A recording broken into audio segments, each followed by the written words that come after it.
Ano pala nangyari dito? Ewan ko sabihin ako eh, na ano yata yan, hindi na nag-charge eh. Bakit parang lumubok na to, lubyok siya oh. Ikira talaga yan eh. Ganito na to? Oo. Pero nagawa naman siya pag ano, Oo. hindi lang siya nagsi-charge. Oo, tingnan mo, bumubuhay tapos may lumalabas na lang connecting charge yan. Ah, oo. Siya. Palitan to ng ano, type C kasi to. Sa ibabaw kasi ang baklas nito. Dito banda. Kailangan natin tanggalin yung LCD, medyo sensitive siya. Ang singilan nito sa iba, 600 o pababa yan, 1,000 pababa. Pero 400 na lang bigay ko kasama ng libor. Okay? Balikan mo mamaya. Ah, sige, sige. Tingnan natin kung maayos natin. So kapag i-on naman natin, yan. So meron siyang drain battery or low bat. Subukan natin i-charge. Check natin. So walang reaction mga idol. So i-check natin mga idol. So maraming salamat sa nagpagawa nito. So shout out kay sir. So isa po siyang fast delivery rider. So nalaman niya na may gumagawa dito dahil lagi siya nagdi-deliver din dito ng ano, mga halimbawa may nagpapadala sa ibang lugar. So siya ang nagdi-deliver kaya alam niya na may gumagawa dito. So wala talaga siyang reaction mga idol. Ayan, kapag i-open natin, mayroong ganito. So wala siyang reaction, hindi siya nagcha-charge. So yung charger natin ay goods po ito. So dito mga idol, ang paggawa nito ay inuuna po yung LCD. Napakadelikado po nito. So medyo angat na rin pala talaga siya. So lagi siguro nababagsak kasi pansinin nyo yung mga gilid-gilid niya. Ayan o. Tuklap na. Tuklap na dito. So dito, tuklap na rin yung mga gilid-gilid. So lagi yung siguro nababagsak kasi pansinin nyo yung temper niya ay talagang crack na. So dito mga idol, sa paggawa nito, inuuna natin yung LCD pag baklas. So dahan-dahanin na lang natin. So nakita natin na may display. So mga tablet talaga ng mga Realme, so madalas binubuksan sa screen kasi wala pong screw doon sa likod. So bago mo mabuksan lahat, unahin talaga yung screen. So gamit tayo ng 350 heat temperature at yung air natin ay ayan. Medyo mataas yung air natin mga idol, naka 60 tayo. So quick 2008 po ang gamit natin. So palambutin natin mga idol, lalambot ang gilid niyan kapag nainitan na. So may mga adhesive kasi sa gilid to. O mga original na dikit. So kagandahan naman ito kapag first time mabuksan or hindi pa nadikit ng mga T7 ay madali siya baklasin. Lalo na kasi matagal na siya. So Realme ito mga idol, Realme Pad. Yan po yung model niya. So gamit tayo ng pantastas. So yung pantastas ko mga idol, kinuha ko lang dito sa touchscreen. Dati na mga touchscreen. So yan, tuklapin natin. So ingatan natin mga idol. Kasi may display siya. Kung magkamali tayo ng angat dito, 1.5 ang LCD. Tapos yung singil natin, magkano lang. Ako, laking abono. So, kailangan initan niya. Ay, naangat na pala siya. Ay, swerte mga idol. Oh. So di natin alam baka kung first time ba to or matagal na. So lumalambot kasi yan kapag nainitan. Ayun. Tanggal agad. Ay, parang nabuksan na to kasi ano, may mga daanan na ng kamay. Fingerprint.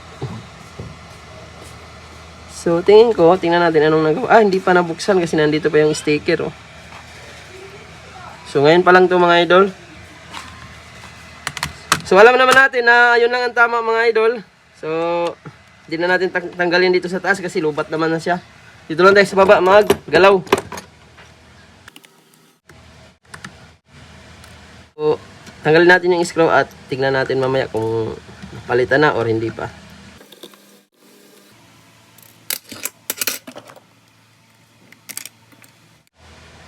So, ito yung charging board. Dito nakakonekta ang, yun lang. Ibang klase pala ang charging pin mga idol. Pang Samsung.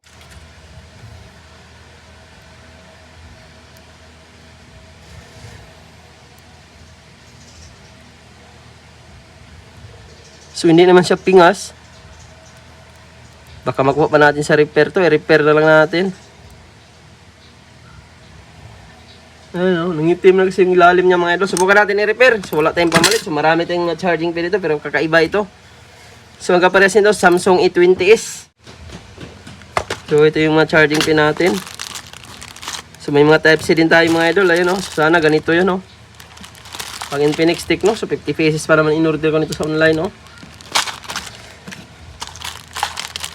Ayan. So meron din tayong pang Samsung kaso magkaiba naman siya. So wala siyang kaparehas. Wala tayong available. So diskartehan natin ma-repair. Bigyan pa rin naman natin ng warranty ito pag naayos to. Para pag sakaling halimbawa bumalik man siya, so orderan lang natin sa online. So, pag bumigay siya, so pwede natin palitan. Wala namang bayad yan mga idol kasi meron tayong warranty binibigay 1 month. Ito subukan natin baka ma-repair pa. Copy muna natin. So parang nausog lang siya.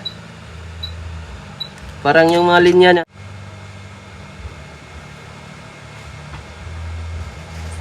Ayun, 350 heat temperature gamit natin. Ayun. Nakahinang naman. Kaya hindi siya mag-charge.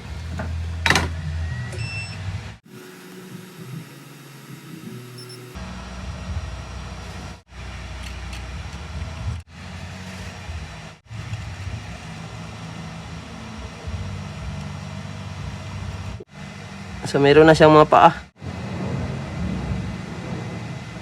So may mga paa na siya. So ito yung charging pin niya mga idol. Oh, malinis naman siya. So, wala namang napingas.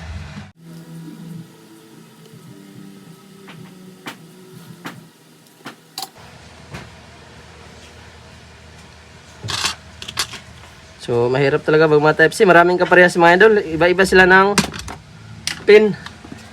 Iba-iba ng pastura ng ano mga idol, yung mga gilid-gilid niya. Kaya di man pwede ilagay natin yung pag-Infinix Tiklo dito, ITEL. So 350 heat temperature gamit natin. So balik natin yung ano dati niya. So nisirubukan natin i-repair. Yan. Ito hinang na hinang talaga lahat oh. Basta may tingga ka na ilagay, madali mo siya may lapat. Kakapit agad siya. So ginawa natin, repair lang muna mga idol ha.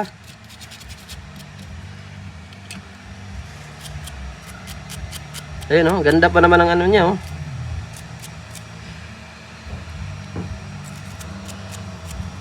So yan, lapat na lapat siya oh. Kapit na kapit eh.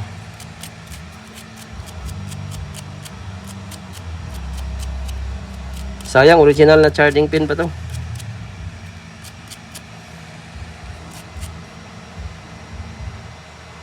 Yan, testing natin kung mag-charge.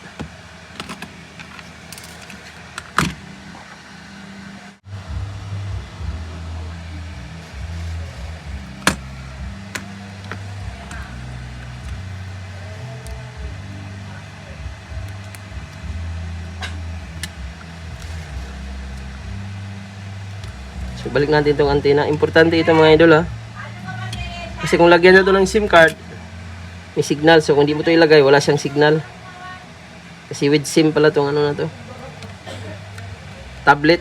Ayun, lagay natin to. Ibalik natin. So, malinis na ito mga idol, yung pinaka-charging. Kanina kasi nangitim siya, ayun. Ano, ganda na oh. So, malinis na siya dahil nilinis din natin.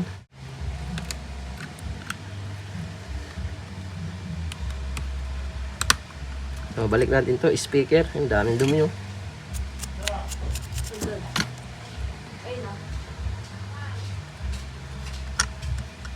Sana mag-charge. Kala ko kaparehas lang to ng mga Tecno Infinix. So, ang kaparehas niya ay pang Samsung A20s. Wala, yun yung bihira lang charging pin naghahanap. Ayan, di mo natin i-screw. Kasi baka mamaya hindi mag-charge. Pag ito hindi mag-charge, papalitan talaga.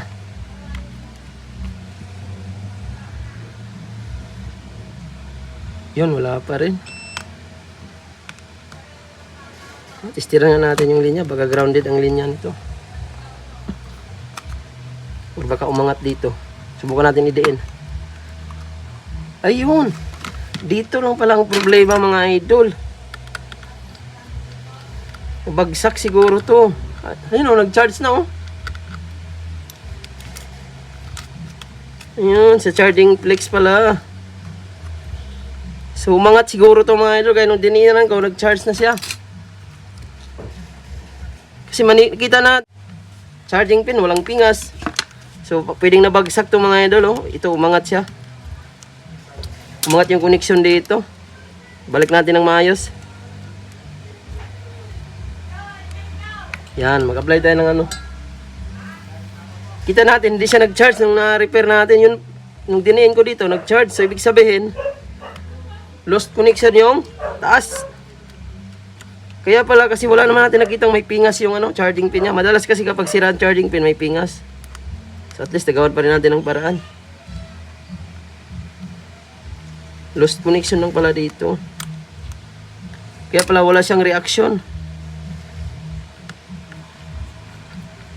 Ito naman, kahit palitan natin ito ng charging pin, kapag lost connection yung dito banda, hindi rin siya mag-charge. Kasi nasa taas yung connection nito, papunta sa baba. Ayan, oh. Start charge natin. Kanina, pag salpag natin, hindi siya nakikita agad ang charging indicator. Tingnan natin to kung makikita agad.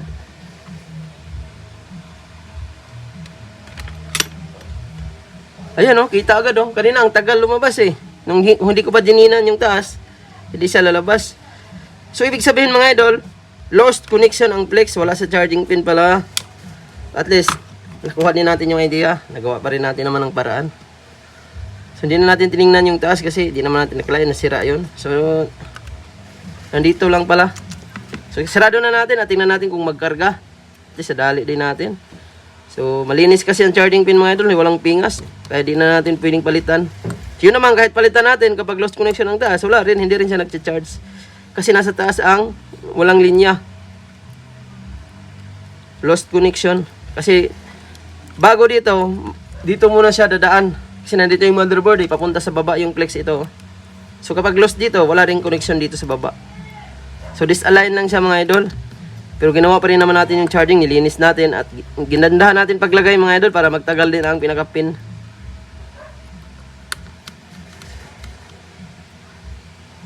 Para kakapit na kapit din siya ba, hindi siya agad-agad matatanggal. Kasi yung ganina, itim na rin siya. Ito naman, fast charger ito mga idol kapag ganito.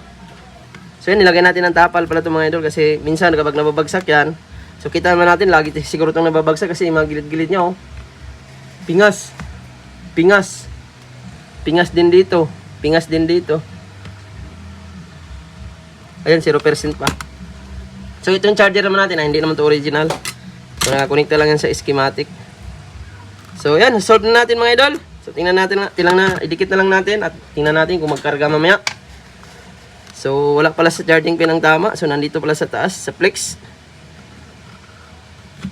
Kung hindi natin dinin, hindi rin siya mag-charge. Kahit naman palitan mo ng charging pin, hindi rin niya mag-charge. Kasi, umangat yung linya dito sa taas. Sa flex. So, wala namang nagkakala na doon ang may tama. Kasi, madalas kasi kapag hindi mag-charge, una natin tinitingnan yung charging pin. So mahalaga, nagawa pa rin naman natin mga idol. So ang singil natin mga idol, ganun pa rin kasi ginandahan pa natin yung charging pin. So at saka binuksan natin. So yun talaga ang singilan mga idol kapag risky siya. Or kapag ganito na nasa LCD ang ano. Ayun, nag 1% agad oh. Pag inauna yung LCD, pinakamababa niyan mga idol, 500 dapat yan. Lalo na pag sa multo, baka 1,000 pa singil nito. Yan, tayo na lang din natin yung may-ari at nag 1% na. Solve na.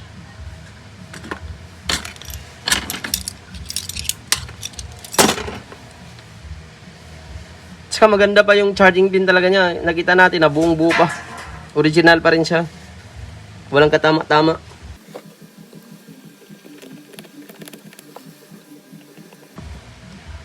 Ayan. So lost connection lang pala. Mahina yung ilaw niya mga idol. So may password kasi. Ano ito? Ba't nag-camera siya? Hindi natin maback. Ayun. Taasan natin yung brightness. Ayun. Yan. May SIM card nga siya, oh. TNT. So ito yung sinasabi ko kanya, kapag hindi mo kinabit yung antenna, hindi yan magkakasignal. Ayun, may nakalagay TNT. So solve na mga idol. Ayun, oh. Charge na siya, oh. So, ang ganda pa ng charging pin niya. Ang sikip na sikip pa, oh. Hindi talaga siya nawawala. Kagalaw-galawin mo. Ayun o, 1% nagcha-charge pa rin siya kahit nagagalaw. Solve na mga idol, antayin na lang natin yung may-ari maya-maya. So, nag-deliver pa siya mga idol. So, sabi niya, 8 pesos lang daw yung deliver niya ngayon dito sa Patiros. Kaya, mga bago magtanghali, babalik daw siya. Kaya antayin na lang natin mamaya. Okay na. Charge na. Sikit na bagsak ba ito ng malakas? Hindi naman bagsak yan 4% na. Bagsak to kasi na lost connection yung yung flex sa taas din eh. Pero inayos ko na lahat yan, pati yung sa charging, pinahigpit ko na. Para hindi kasi mabagsak-bagsak, hindi na siya masira. Ayun, ano pala? Thank you, thank you. Yung case. Ay, ito. Thank you, meron tayong warranty yan. 1 month warranty ha. Ah, sige. Okay, thank you, thank you.